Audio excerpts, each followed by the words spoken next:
अस्सलाम वालेकुम एवरीवन। उम्मीद करती हूँ आप लोग सब खैरियत से होंगे। अल्हम्दुलिल्लाह मैं भी खैरियत से हूँ। तो चलिए व्लॉग की शुरुआत करते हैं। तो मैं आ गई हूँ ऊपर गेहूँ धोने के लिए, क्योंकि धूप बहुत मस्त निकली हुई है, तो धूप में हमारे गेहूँ जो है वो सूख जाएंगे। तो फटाफट से पहले मैंने सफाई करी पूरी छत की। छत को अच्छे से झाड़ू लगाया, सारी धूल वूल साफ़ करी। फिर उसके बाद गेहूँ को धोकर पानी में छन्नी में सारा पानी निकाल कर सुखा कर मैं नीचे आ गई, मतलब डालकर ऊपर। और अब बज चुके थे 10:30 ऑलमोस्ट। तो बस अब मैं पढ़ने बैठने वाली थी। असल में मैंने ना 75 दिन का हार्ड चैलेंज लिया है कि थोड़ा सा चैलेंज लूँगी, वीडियोस बनाऊँगी तो मोटिवेटेड रहूँगी कि हाँ कुछ तो कंटेंट देना ही है। तो मैंने सोचा चलो इस साल के 75-74 दिन ही बचे हैं, तो सबसे पहले अपना पढ़ने बैठ जाती हूँ। तो मैं यहाँ पर बस पढ़ने बैठ गई थी। और ना मैं पढ़ाई तो कर लेती हूँ, मतलब मुझे ना टाइम चाहिए। अब देखिए मेरे साथ बच्चा भी है, घर भी है, अकेली हूँ, तो सभी कुछ मैनेज करना पड़ता है। और बच्चे के साथ तो बहुत ज़्यादा मुश्किल है, क्योंकि बच्चा मूडी होता है, मुझे उसके हिसाब से टाइम मैनेजमेंट करना पड़ता है। अपने हिसाब से नहीं कर सकती, मतलब सोने तक का भी है, मैं अपने हिसाब से मैनेजमेंट नहीं कर सकती हूँ, इसी के हिसाब से करना पड़ता है। और कभी कभी तो ऐसा हो जाता है मैं इसे सुलाने के चक्कर में, ये तो सोता नहीं है, मैं ही सो जाती हूँ, फिर उठना मुश्किल हो जाता है। खैर मैं यहाँ पर ना साइकोलॉजी पढ़ने बैठ गई थी। अभी मैं आपके साथ इसका जो मैंने प्लान बनाया है वो शेयर करूँगी। तो इतनी देर में ना मस्जिद से अनाउंसमेंट हो गया था कि वो टीकाकरण के लिए बैठ गए हैं, तो इसकी वैक्सीनेशन के लिए मुझे जाना था अबू बकर की, क्योंकि 3 महीने पहले डिले हो चुके थे। क्योंकि एक तो यहाँ पर ना बैठ नहीं रही थी वैक्सीनेशन के लिए, गवर्नमेंट जो वैक्सीनेशन है हम वही करवा रहे हैं अबू बकर की। तो 1.5 साल का जो टीका था वो इसके लगना था। और ये जिस दिन ये टीका लगा है, जिस दिन ये वीडियो में बना रही हूँ, माशाल्लाह से ये 1.25 साल का हो गया है।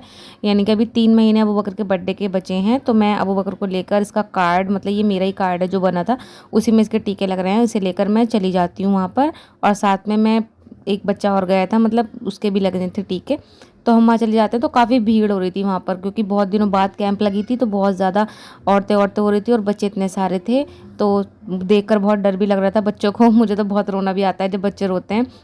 अबू बकर ने तो अब दादागिरी दिखा रखी थी, सारे छोटे बच्चों के बीच में यही बड़ा लग रहा था माशाल्लाह। और फिर जब इंजेक्शन भरते हुए देखा ना, तो इसकी हवा ख़राब हो गई, इतना रोया, क्योंकि 2 लगने थे इंजेक्शन।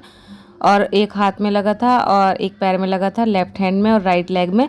और इतना रोया, इतना रोया, और रोने के बाद थोड़ी देर में चुप हो गया। और फिर बाहर ही खेलता रहा, अब क्योंकि इसे कुत्ते से खेलने का बहुत ज़्यादा शौक है, तो ये बाहर ही सड़क पर खेल रहा था। मगर मुझे डर लगता है, क्योंकि अकेला रहता है, और आजकल के कुत्ते ना बाहर जो स्ट्रीट डॉग है वो बहुत ज़्यादा खतरनाक हो रहे हैं। अकेला देखकर इसे कहीं झपटा ना मार दे इसके ऊपर।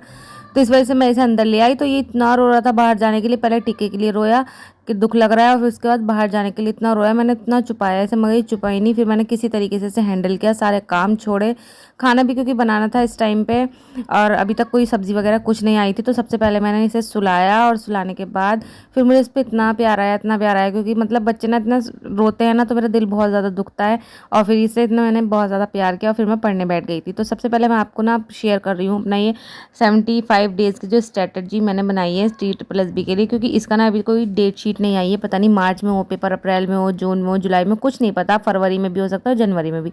तो इस साल के जो बचे हैं ना 70-75 दिन, तो उसका मैंने जो स्ट्रेटजी बनाई है वो यही है।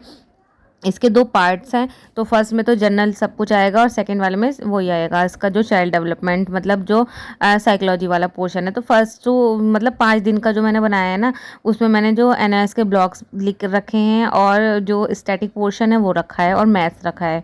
फिर मैं रिवीजन रूल बनाया है, जो मतलब या तो मैं नेक्स्ट डे तो रिवीजन करूँगी, क्योंकि मुझे ना अब तक समझ में आया, मैंने जैसे मॉक वगैरह लगाया है ना, कि मैं ना मतलब पढ़ तो लेती हूँ, मगर मुझे ना रिवीजन का टाइम नहीं मिल पाता। और अगर टाइम भी मिल पाता है तो मैं फिर भी रिवीजन नहीं करती, नया टॉपिक पढ़ लेती हूँ। तो इस वजह से ना मेरा जो पिछला है ना पढ़ा, वो भी ऐसे लगता है जैसे मैंने पढ़ा नहीं। तो मैंने इस बार सोचा है, मतलब इन डेज में मैंने सोचा कि मैं रिवीजन करूँगी अच्छे से, क्योंकि रिवीजन बहुत ज़्यादा इंपॉर्टेंट है। अगर हम पढ़ते जा रहे हैं, पढ़ते जा रहे हैं, पिछला दोहरा नहीं रहे हैं ना, तो वो सब हमारे लिए गुड़ गोबर हो जाता है।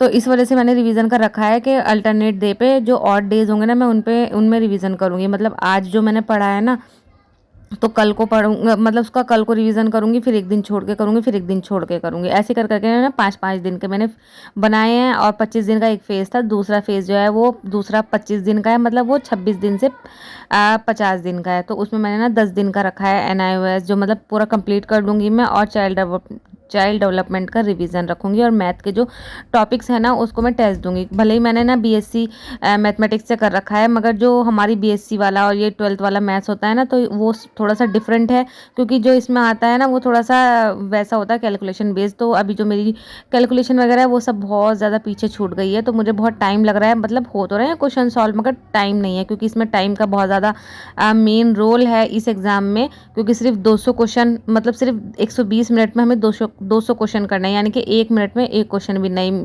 के लिए टाइम नहीं है। एक क्वेश्चन के लिए 1 मिनट का टाइम भी नहीं है।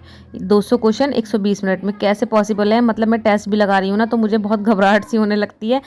तो मैं अभी 3 से 4 मिनट में अपना कर पा रही हूँ क्वेश्चन। तो बस उसके बाद मैंने अपना आज का जो डे 1 था उसका मैं वो टारगेट बनाया कि मैं आज क्या-क्या करने वाली हूँ। तो मैं जो करना था वो सब मैंने लिखा, और जो मैंने जो वो बनाया था 75 डेज़ वाला वो भी चिपका दिया, और डे 1 वाला भी चिपका दिया, जिससे मैं देखती रहूँ और मेरे सामने नज़रों के रहे कि हाँ, मुझे टारगेट्स पूरे करने हैं। तो ऐसा करने से ना थोड़ा-सा मुझे मोटिवेशन मिलता है। ऐसा मैं पहले से ही करती हूँ, मतलब मैं टाइम टेबल वगैरह भी चिपका के रखती थी। मेरे घर पे मेरी मज़ाक भी बनती थी कि ये कैसे करती है, फ़ॉलो करती नहीं है। मगर हाँ, करती थी, थोड़ा-थोड़ा फ़ॉलो हो जाता था, थोड़ा-थोड़ा मिस भी हो जाता था। ऐसा है नहीं कि बिल्कुल ही टाइम पे टाइम होगा हर चीज़। तो बस मैं अब यहाँ पे पढ़ने बैठ गई थी, और ये मैं आपको नोट्स भी दिखा दूँ। ये ना मैंने एनआईओएस के जो है, एनआईओएस जो होता है ना उसमें मतलब ये ओपन लर्निंग का है, जो डिस्टेंस से पढ़ते हैं लोग, उनका जो सिलेबस है ना उसमें से क्वेश्चंस बहुत ज़्यादा आ रहे हैं साइकोलॉजी के।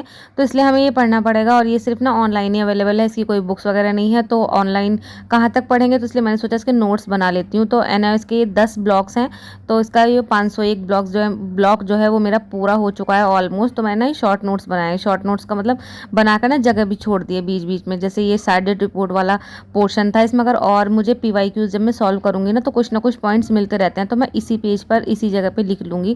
तो ये सब मैंने शॉर्ट नोट्स बनाए हैं। तो अभी मेरा जो शुरू होने वाला है आज, ब्लॉक नंबर 502 में शुरू करने वाली हूँ, यूनिट 1।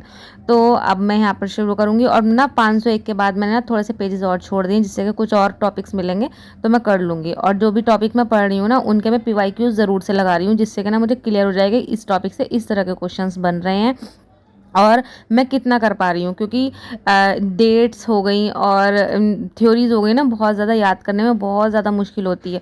क्योंकि हम लोग ना साइंस वाले जो बच्चे होते हैं ना वो ना कॉन्सेप्ट पे ज़्यादा ध्यान देते हैं। अब जब कॉन्सेप्ट तो समझ आ जाता है, मगर जो रटने वाली चीज़ें हैं ना तो वो रटने में हमें बिल्कुल भी समझ में नहीं आता कैसे करना है। तो बस मैं पढ़ने बैठ गई थी, और मैं यहाँ पर ना 1 घंटा 40 मिनट पढ़ी थी। इतनी देर में सब्ज़ी भी आ गई थी, अकेले सब्ज़ी भेज दी थी, गोभी पालक, और फिर मैंने खाना बनाया। और फिर शाम का टाइम हो गया था, फिर कोई शूट नहीं कर पाई थी मैं। फिर मैं गेहूँ इकट्ठा करके आई, और फिर मैं रिवीजन करने वाली थी आज का जो मैंने लिखा था आज के रिवीजन में, नेशनल पार्क। तो ये मैंने नेशनल पार्क मैंने लिखे थे 1 महीना पहले। अब देखो 1 महीना पहले लिख के मुझे तभी रिवीजन करना चाहिए था 1-2 दिन का गैप करके, मगर मैं नहीं कर पाई थी। असल में मेरे साथ बच्चे का भी साथ है, और जो मेरी मेमोरी है ना वो पहले जैसी भी नहीं रही है, क्योंकि जब माँ बनते हैं ना तो ये हमारे हार्मोन्स जो हैं वो डिसबैलेंस हो जाते हैं। तो इस वजह से हम लोग पढ़ नहीं पाते हैं, थोड़ा सा दिमाग में ना स्टोरेज हमारी कम हो जाती है, मेमोरी लॉस होने लगता है। खैर बस यहाँ पर ये करके मैं सो जाऊँगी। ये आज मेरा दिन था, डे 1 अल्हम्दुलिल्लाह सक्सेसफुल रहा, मगर इसके जो मेरे मैथ्स का क्वेश्चंस मुझे करने थे वो मैं नहीं कर पाई। कोई बात नहीं, मैं कल को कर लूँगी, कोई रिग्रेट नहीं है मुझे, क्योंकि मैं बाकी काम भी बहुत मतलब सब कुछ ही करना पड़ता है, इसलिए हर चीज़ मैनेज करके रखनी पड़ती है। 3.5 घंटे मैं आज पढ़ी थी। चलिए हम मिलते हैं नेक्स्ट व्लॉग में, तब तक आप अपना ख्याल रखिएगा। इंशाल्लाह रोज़ व्लॉग डालने का सोचूंगी। अल्लाह हाफिज़, बाय।